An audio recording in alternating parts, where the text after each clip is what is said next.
Mayang Sari banting setir jadi pedangdut. Kepergok asyik di atas panggung. Mayang Sari kini banting setir jadi pedangdut. Pasalnya, istri Bambang Trihatmodjo kepergok asyik lakukan ini di atas panggung. Sosok Mayang Sari memang tak pernah sepi dari perbincangan publik. Apalagi setelah Mayang Sari memutuskan untuk menikah dengan Bambang Trihatmodjo. Namun awal pernikahan Mayang Sari dan Bambang Trihatmodjo sempat jadi bahan nyinyiran. Usai menjadi istri Bambang Trihatmodjo, Mayang Sari juga dikenal dengan gaya hidupnya yang mewah.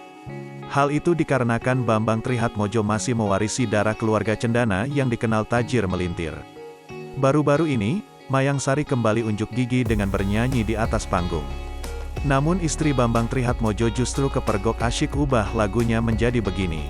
Dalam unggahannya, Mayang Sari membagikan sebuah video dirinya saat mengisi sebuah acara. Ternyata hal itu dalam rangka Hari Musik Nasional. Hari Musik Nasional, emoji love, tulis Mayang Sari. Pada video tersebut, Mayang Sari menyanyikan lagu berjudul Tiada Lagi.